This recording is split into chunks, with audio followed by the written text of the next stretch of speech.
नमस्कार दोस्तों, जयवाल पॉइंट के यूट्यूब चैनल में आप सभी का स्वागत है। देखिए फ्रेंड्स, आज की इस वीडियो में बात करेंगे आरआरबी एनटीपीसी के regarding. RRB NTPC exam date कब हो सकती है, एनटीपीसी में क्या सेफ स्कोर आप लोगों का रहेगा और आपने किस जोन से फॉर्म भरा है, ये भी आप लोगों को कमेंट करना है। ठीक है दोस्तों, और बाकी आप चैनल पर नहीं तो चैनल को सब्सक्राइब जरूर कर लीजिएगा।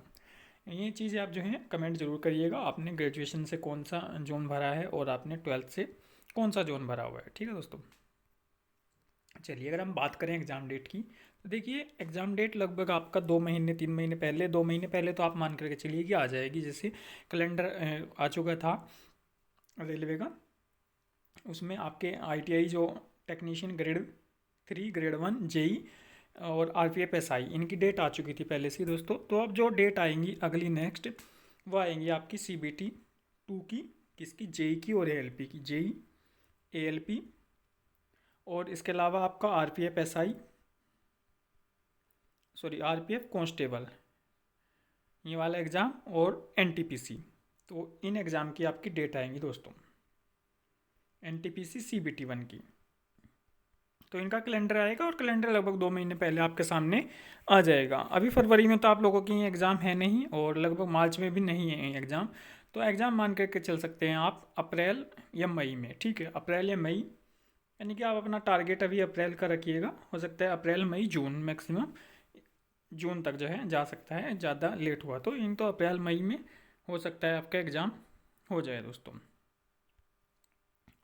अब अगर हम बात करें एक सेफ स्कोर की, तो पिछले साल से कंपैरिजन करना थोड़ा मुश्किल रहेगा, क्योंकि हर बार कुछ ना कुछ चेंजेस आपको देखने को मिलेंगे। सबसे बड़ा चेंजेस तो यही है कि वैकेंसी, ठीक है दोस्तों, वैकेंसी और हैंडीकैप कैटेगरी में तो बराबर वैकेंसीज हैं लगभग, जैसे कि ट्वेल्थ में भी और ग्रेजुएशन में भी। ठीक है, ट्वेल्थ और ग्रेजुएशन में एक तरीके से टोटल वैकेंसीज़ की बात करें तो हैंडीकैप कैटेगरीज में तो खैर बराबर ही है। और बाकी अगर हम इस बार का सेफ स्कोर देखें दोस्तों, पिछली बार कई जोन ऐसे थे जहां आपके अगर 30 नंबर या 35 नंबर भी आ रहे हैं तो भी CBT 1 क्वालिफाई था। लगभग 80%, ये मान के चलिएगा जो बिल्कुल ही तैयारी नहीं कर रहे थे, 10-15 नंबर 20 नंबर आए, उनका तो खैर कुछ कह ही नहीं सकते। उनको तो खुद ही पता था कि नहीं, हम तो पहले ही फाइट से बाहर हैं। लेकिन आज जिनके 35 नंबर आए, 30 नंबर आए आफ्टर नॉर्मलाइजेशन, वो भी लोग CBT 1 क्वालिफाई किए थे लास्ट टाइम।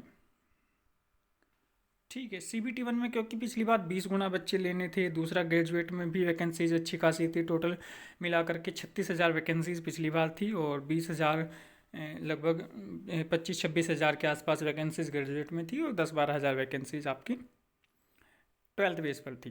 तो इस बार का अगर हम देखिए, जोन के ऊपर भी डिपेंड करेगा दोस्तों।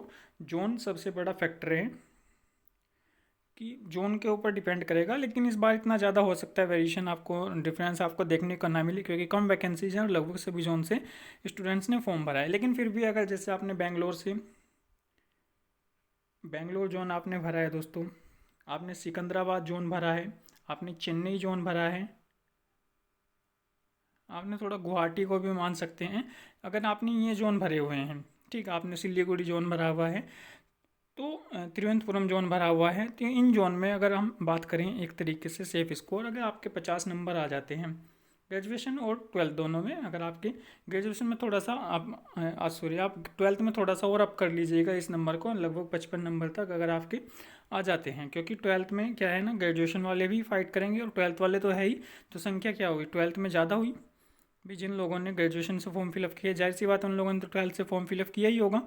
बस कुछ डिफरेंस ये ऐसा हो जाता है कि कई बार जो ये लेवल 1 की भर्ती है, इसमें थोड़ा सा ग्रेजुएशन वाली जो है लेवल 5-6 की भर्ती है, और इसमें क्या है ना कि जो ट्वेल्थ वाले पहले से सिलेक्टेड हैं लेवल 1 में, 2 में, 3 में, ग्रुप डी में, तो वो लोग ज़्यादा इसमें थोड़ा सा भरते हैं। तो और बाकी इसमें तो लगभग सभी लोग, इसमें ज़्यादा कंपटीशन है ट्वेल्थ वाले में।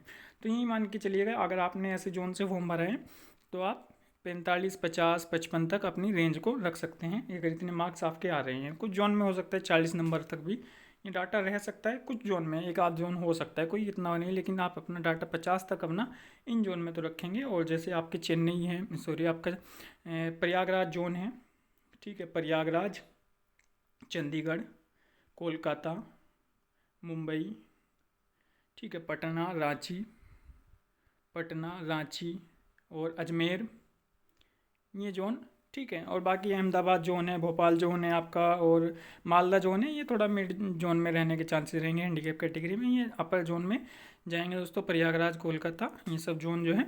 तो इनमें आप अपना टारगेट मान के चलिएगा कि 60 नंबर आफ्टर नॉर्मलाइजेशन अगर आपके आ जाते हैं, क्योंकि पिछली बार जो है लगभग रो मार्क्स आपके 60 आ जाते हैं, क्योंकि पिछली बार जो हाईएस्ट कट ऑफ गई थी जिन इन जोन में वो 61, 62 इस तरीके से कट ऑफ रही थी, 60 तक कट ऑफ रही थी आफ्टर नॉर्मलाइजेशन। तो इस बार हो सकता है वो रो स्कोर आपका इतना बन जाए, तो चांसेस आपके CBT 1 के तो रहेंगे, फिर CBT 2 में आपको और मेहनत करनी पड़ेगी, ठीक है दोस्तों। तो इतना मार्क्स आप यानी कि मान के चल सकते हैं 50 से 60 नंबर। और ये जो स्कोर रहेगा वो LD कैटेगरी के लिए, यानी कि OH कैटेगरी के लिए, ठीक है, और VI कैटेगरी के लिए, VI कैटेगरी के लिए भी ये स्कोर रहेगा। और अगर हम बात करें मिनिमम क्वालिफाइंग HH कैटेगरी और MD कैटेगरी, अगर ये दोस्तों 25 से 30 नंबर, हालांकि देखिए क्राइटेरिया है HH कैटेगरी और MD कैटेगरी को लेकर के, एक ये जो लिस्ट आती है वो मिनिमम रेलवे ये कहती है कि UR कैंडिडेट को 38 नंबर लेकर के आने पड़ेंगे, ठीक है। अगर मान लीजिए आप HH कैटेगरी और MD कैटेगरी में हो दोस्तों, तो रेलवे का रूल ये था, पिछली बार भी आप उठा कर देख सकते हैं कि जो कैटेगरी है 38 नंबर UR और EWS को मिनिमम चाहिए होंगे, ठीक है। दूसरा आपके 28 नंबर OBC HH वालों को, MD वालों को मिनिमम चाहिए होंगे, और 23 नंबर SC ST को मिनिमम चाहिए होंगे। यानी कि इसमें से आप देखेंगे कि जो कैटेगरी वाइज भी कट ऑफ आती है, हैंडीकैप कैटेगरी में भी उसमें UR EWS SC ST इस तरीके से, और ये कट ऑफ लिखी हुई आती है। तो यानी कि देखिए कितना वेरिएशन हो चुका है। ये UR का हैंडीकैप कैंडिडेट है, और ये MD कैटेगरी में या HH कैटेगरी में ये 23 नंबर वाला SC कैंडिडेट है HH कैटेगरी में ही। ये क्राइटेरिया LD कैटेगरी के लिए भी है, एक सर्विसमैन के लिए भी है, लेकिन वहाँ पे लोग थोड़ा नंबर अप कर जाते हैं, इन लोगों की संख्या कम होती है, तो इस वजह से रेलवे में ये क्राइटेरिया पार करना भी मुश्किल हो जाता है 38 नंबर का इन लोगों को। तो ये गलत किया हुआ है रेलवे ने, जो कि UR और EWS को इस तरीके से रखा हुआ है और SC ST को यहाँ पर रखा हुआ है। तो इसमें फ़र्क कोई रिजर्वेशन का इन लोगों को नहीं मिल रहा है, ठीक है। तो 38 नंबर तक, यानी कि आप में यही कहिएगा कि आफ्टर अगर आपके 35 नंबर भी हैं, 3-4 नंबर तो आपके फिर भी बढ़ ही जाएंगे। तो टारगेट अपना 35 नंबर तक HH कैटेगरी MD कैटेगरी रख के चलिएगा, कोई भी कैटेगरी है। तो अगर आप OBC हैं तो आपका नंबर फिर आपके 30 नंबर तक भी आपका मिनिमम पे हो जाएगा। और आप SC ST के हैंडीकैप कैटेगरी हैं तो 25 नंबर तक आपका CBT 1 क्वालिफाई हो जाएगा, ठीक है दोस्तों। और कोई जानकारी होगी तो इस चैनल के माध्यम से आप लोगों को बता दिया जाएगा। चैनल पर नए तो चैनल को सब्सक्राइब जरूर कर लीजिएगा। धन्यवाद दोस्तों।